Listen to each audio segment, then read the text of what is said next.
दोस्तों, ब्यूटीफुल हिंदी कहानी में आपका स्वागत है। आज की कहानी है मोटी पत्नी। इस कहानी के सभी पात्र और घटनाएं काल्पनिक हैं। अगर ये कहानी आपको अच्छी लगे तो लाइक करें, शेयर करें। चैनल पर पहली बार हैं तो प्लीज़ मेरे चैनल को सब्सक्राइब करें। अरुण आज दूल्हा बना बहुत खूबसूरत दिख रहा था। लोग अरुण की बहुत तारीफ कर रहे थे। अरुण इतना खूबसूरत था कि उसकी खूबसूरती की तारीफ लोग करते नहीं थकते और उसके गांव की लड़कियां तो अरुण पर अपना जान छिड़कती। लोग अपनी शादी में बहुत खुश रहते, पर अरुण के चेहरे की खुशी पता नहीं कहाँ गायब थी। दरअसल अरुण की शादी जिस लड़की से हो रही थी, अरुण उस लड़की को बिल्कुल पसंद नहीं करता। उसकी शादी उस लड़की से जबरदस्ती की जा रही थी। बात ये थी कि अरुण के पिता बहुत ही कंजूस किस्म के आदमी थे। उन्होंने अरुण की जिस लड़की से शादी तय की थी, वो लड़की सरकारी टीचर थी। अरुण के पिता को सिर्फ और सिर्फ पैसों से मतलब था। उनके बेटे की क्या खुशी है क्या नहीं, इससे उनको कोई फर्क नहीं पड़ता। अरुण ने अपने घर में कई बार इस शादी के लिए मना किया, पर अरुण के पिता ने अरुण को डांटते हुए कहा, चाहे कुछ भी हो जाए मैं तुम्हारी शादी उसी लड़की से करवाऊंगा, क्योंकि लड़की सरकारी नौकरी करती है। अरुण ने अपने पिता को बहुत समझाया कि पापा, पैसे रुपए आते जाते रहते हैं, पर आप मेरी शादी जिस लड़की से करवाना चाहते हैं उस लड़की के साथ मैं कंफर्टेबल नहीं हूँ। आप पैसों के लिए मेरी जिंदगी क्यों खराब करना चाहते? अरुण ने अपने पिता को लाख समझाने की कोशिश की, पर उसके पिता अपने ही जिद पर अड़े हुए थे। इसी तरह घर में लड़ते झगड़ते एक दिन ऐसा दिन आ ही गया। अरुण आज दूल्हा बन बैठा हुआ था, पर अरुण के चेहरे पर बिल्कुल खुशी नहीं थी। अरुण अपनी शादी को लेकर कहाँ सपने सजोया करता। आज वही अरुण मानो अपनी शादी का जश्न नहीं बल्कि अपने मौत का जश्न मना रहा हो। दूल्हा बनकर अरुण जब बारात लेकर दुल्हन के घर गया तो सभी अरुण को देखते ही रह गए। आस पड़ोस के लोग तो अरुण को देखकर बात करने लगे कि लड़का तो बहुत खूबसूरत है, इतनी मोटी लड़की को कैसे पसंद कर लिया। तभी उसी में से कोई कहता कि पसंद तो कर लिया होगा, पर ये शादी ज्यादा दिनों तक नहीं टिक सकेगी। अरुण और ललिता की शादी किसी तरह हो गई।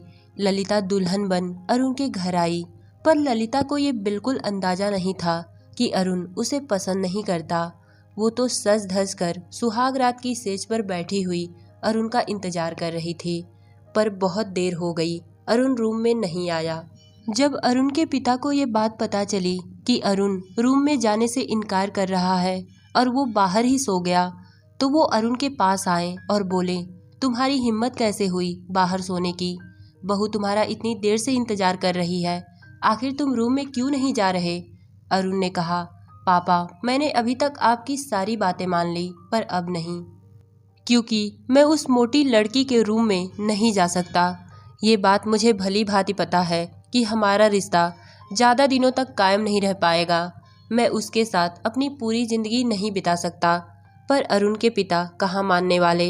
अभी तक तो उन्हीं की मनमानी चल रही थी, इसलिए वो कहाँ रुकने वाले। उन्होंने डांट डपट कर अरुण को ललिता के रूम में भेजा। अरुण और उसके पिता में बहस होते होते काफ़ी रात हो चुकी थी। फिर भी मजबूरन अरुण को ललिता के रूम में जाना पड़ा। पर रूम में जाने के बाद अरुण ने देखा ललिता सो चुकी थी। अरुण ने चैन की सांस ली और बिस्तर से तकिया उठा सोफे पर सो गया। पर कुछ देर बाद जब ललिता की आंखें खुली तो उसने देखा उसका पति अरुण सोफे पर सोया हुआ था। दरअसल ललिता गहरी नींद में नहीं सोई थी, वो तो गुस्से में सोई थी। उसे लगा था कि अरुण उसे आकर जगाएगा और रूम में लेट आने की वजह से वो उससे माफी मांगता हुआ अपना कान पकड़कर उसे मनाएगा, जैसे हर पति अपनी रूठी हुई पत्नी को मनाता है। पर ललिता के साथ ऐसा कुछ नहीं हुआ। अरुण सोफे पर खर्राटे लेकर सो रहा था और ललिता पूरी रात रोती रह गई। ललिता रोते रोते सोच रही थी कि सुबह होने दो, मैं अरुण की खबर लूंगी कि हमारी पहली रात थी और आपने मुझे जगाया तक नहीं और सो गए। ललिता को बिल्कुल अंदाजा नहीं था कि अरुण ने अपने बाप के कहने पर उससे मजबूरन शादी की है। अगली सुबह अरुण जब सोकर उठा तो उसने देखा ललिता गहरी नींद में सोई थी। शायद पूरी रात जगने की वजह से ललिता की आंखें सुबह 5 बजे लग गईं और वो सो गई। ललिता को सोता हुआ देख अरुण फिर से अपने आप में सुकून महसूस किया और धीरे से बाहर निकल गया। पहला दिन और पहली रात तो उसने इसी तरह काट लिया, पर उसे दूसरी रात की चिंता होने लगी कि अब वो क्या करेगा। और इधर ललिता जब सोकर उठी तो बहुत दुखी और उदास थी, पर उसने अपने मन की बात किसी से नहीं बताई। उसने सोचा चलो कोई बात नहीं, शायद शादी की थकावट की वजह से अरुण जी को नींद आ गई होगी, आज मैं उनसे बात करूंगी। ललिता इन सब बातों से अपने आप को समझा तो रही थी, पर उसके भी मन में कहीं न कहीं हो गया था कि कुछ तो बात है। नहीं तो पहली रात को कोई भी पति अपनी पत्नी से बात किए बिना नहीं सोता। दूसरी रात को ललिता ने ठान लिया था कि चाहे कितनी भी देर अरुण जी को आने में हो जाए, पर आज मैं सोऊंगी नहीं, बैठी रहूंगी। ललिता के काफी देर इंतजार करने के बाद अरुण ललिता के रूम में आया।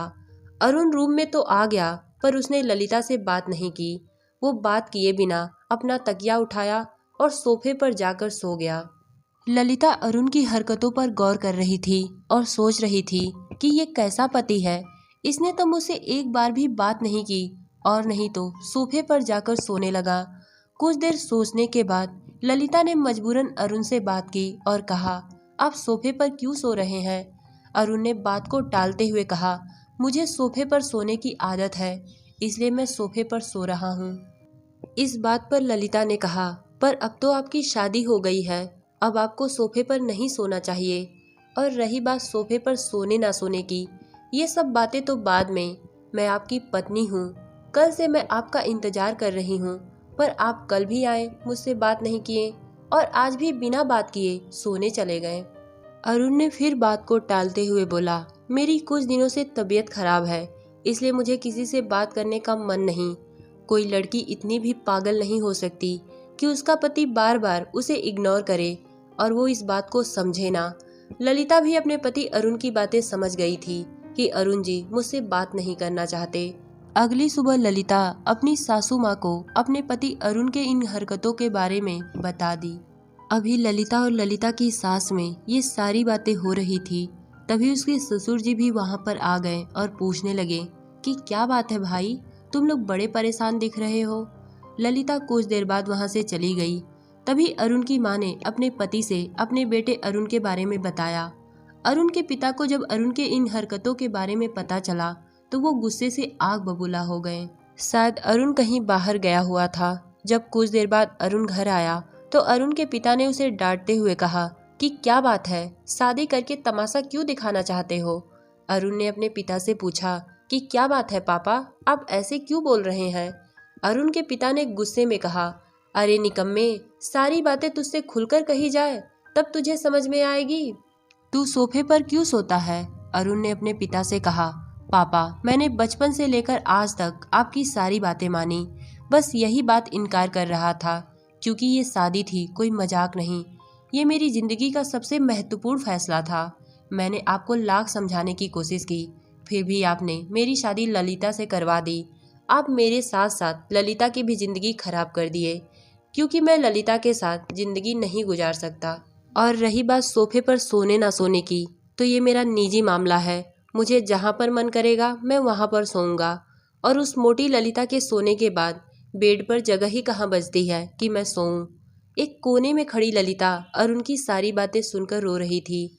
उसे अपने पति अरुण और अपने रिश्ते की सच्चाई आज पता चली थी कि उसकी और अरुण की शादी जबरदस्ती करवाई गई थी। ये सब सुनने के बाद ललिता ने अपने आप को रूम में बंद कर लिया। 1 से 2 दिन निकल गए, पर ललिता ने अपने आप को रूम में ही कैद करके रखा था। अरुण तो उससे पूछने वाला था नहीं, पर उसके सास ससुर ललिता के रूम का दरवाजा खुलवाने की बहुत कोशिश किए, पर ललिता ने दरवाजा नहीं खोला। एक दिन अचानक अरुण का एक्सीडेंट हो गया और उनको हॉस्पिटल में एडमिट किया गया। अरुण की माँ बहुत रो रही थी। रोने की आवाज़ सुनकर ललिता ने अपनी सासू माँ से पूछा, क्या बात है माँ जी, आप रो क्यों रही हैं? ललिता की सासू माँ ने रोते हुए ललिता से कहा, बेटा अब तो दरवाज़ा खोल दे, बहुत बड़ी अनहोनी हो गई है। अपनी सासू माँ के मुँह से ये बातें सुनकर ललिता ने तुरंत दरवाज़ा खोल दिया और घबराते हुए उसने पूछा, क्या बात है माँ जी, बताइए। ललिता की सासू माँ ने अरुण के एक्सीडेंट के बारे में ललिता को बताया। ललिता ने रोते हुए अपनी सासू माँ से कहा, माँ जी भले ही अरुण जी मुझसे प्यार नहीं करते, पर मैं अरुण जी से बहुत प्यार करती हूँ, इसलिए प्लीज़ आप मुझे हॉस्पिटल ले चलें। मैं अरुण जी के पास जाना चाहती हूँ। ललिता की सासू माँ ने ललिता से कहा, बेटा तूने सही कहा, चल मैं तुझे ले चलती हूँ। ललिता और ललिता की सासू माँ जिस हॉस्पिटल में अरुण एडमिट था वहाँ पर गए। अरुण को देखते ही ललिता रोने लगी, क्योंकि अरुण को काफ़ी चोटें आई थी, और अपनी सासू माँ से कहा, माँ जी आप लोग घर जाएं, मैं अरुण जी का ख्याल कर लूँगी। उस दिन से ललिता अरुण के साथ हॉस्पिटल में ही रहने लगी और अरुण की जी जान से सेवा करने लगी। कुछ दिन बाद डॉक्टर ने अरुण को हॉस्पिटल से डिस्चार्ज कर दिया। अरुण घर आया। घर आने के बाद भी ललिता ने अरुण की सेवा में कोई कसर नहीं छोड़ी। कुछ दिन बाद अरुण ठीक हो गया। एक दिन की बात है, अरुण जब सोकर उठा तो अरुण की माँ उसे चाय लेकर आई। तभी अरुण ने अपनी माँ से पूछा, क्या बात है माँ, ललिता घर में नजर नहीं आ रही और आज आप चाय लेकर आई। जब से मैं हॉस्पिटल से आया हूँ ललिता ही मुझे चाय लेकर आती है, पर वो आज कहाँ पर है। अरुण की माँ ने अरुण से कहा, बेटा ललिता हमेशा हमेशा के लिए ये घर छोड़कर चली गई है। अपनी माँ के मुंह से ये बातें सुनते ही अरुण के हाथों से चाय का प्याला गिर गया और उसने चौंक कर अपनी माँ से पूछा, क्यों माँ, आखिर वो मुझसे बिना बताए कहाँ चली गई। अरुण की माँ ने कहा, बेटा तुमसे बताकर करेगी ही क्या, तुमने आज तक उसे अपनी पत्नी होने का दर्जा दिया है कि वो तुमसे हर बात बताना जरूरी समझे। और आज मैं जब सोकर उठी तो मुझे किचन में एक लेटर मिला। इस लेटर के ऊपर लिखा था कि माँ जी मैं हमेशा हमेशा के लिए घर छोड़कर जा रही हूँ और ये लेटर अरुण जी को दे दीजिएगा। अरुण ने अपने माँ के हाथों से तुरंत लेटर लिया और पढ़ने लगा। उस लेटर में लिखा था, अरुण जी भले ही आपने मुझे अपनी पत्नी का दर्जा नहीं दिया, पर मैं आपसे बहुत प्यार करती हूँ, जिसका अंदाज़ा आप नहीं लगा सकते। इसलिए मैं आपकी खुशी के लिए ये घर छोड़कर जा रही हूँ, क्योंकि मुझे पता है कि आप मेरे साथ खुश नहीं। इसलिए आप दूसरी लड़की से शादी करके अपनी ज़िंदगी की नई शुरुआत करें, पर जब तक मैं आपके ऊपर बोझ बनी रहूँगी आपके पिताजी आपकी शादी दूसरी लड़की से नहीं होने देंगे। और लास्ट में बस यही कहना चाहूँगी कि जाने अनजाने में अगर मुझसे कोई भूल हो गई हो तो मुझे माफ़ कर दीजिएगा। आपकी मोटी ललिता। अरुण ये लेटर पढ़ते ही तुरंत ललिता के मायके गया और ललिता के घर का दरवाजा खटखटाने लगा। ललिता ने ही दरवाजा खोला। अरुण ललिता को देखकर उससे लिपटकर रोने लगा और बोला, ललिता मुझे माफ़ कर दो। आज मुझे पता चला कि इंसान की खूबसूरती से बढ़कर उसका कर्म होता है। मेरा एक्सीडेंट होने में अगर तुमने मेरा साथ नहीं दिया होता तो शायद आज मैं चल नहीं पाता, क्योंकि जिस हिसाब से तुम मेरी सेवा कर रही थी डॉक्टर्स भी देखकर दंग रह गए और उन लोगों ने कहा भी था कि आपके साथ चमत्कार हो रहा, नहीं तो आपके पैरों में जितनी गहरी चोट लगी है शायद ही इस चोट को ठीक किया जा सकता है। इसलिए ललिता आज तक मैंने जो तुम्हें दुख पहुंचाया उसके लिए मैं बहुत शर्मिंदा हूँ। चलो अपने घर चलते हैं। अरुण के मुंह से ये सारी बातें सुनकर ललिता भी खूब रो रही थी, क्योंकि आज उसकी खूबसूरती की वजह से नहीं बल्कि उसकी कर्म की वजह से उसका पति उसे मिल गया था।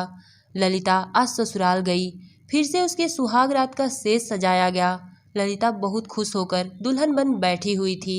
आज अरुण ने लेट नहीं किया, बल्कि समय से पहले ही वो ललिता के रूम में आ गया और उसने ललिता को अपनी बाहों में भर लिया।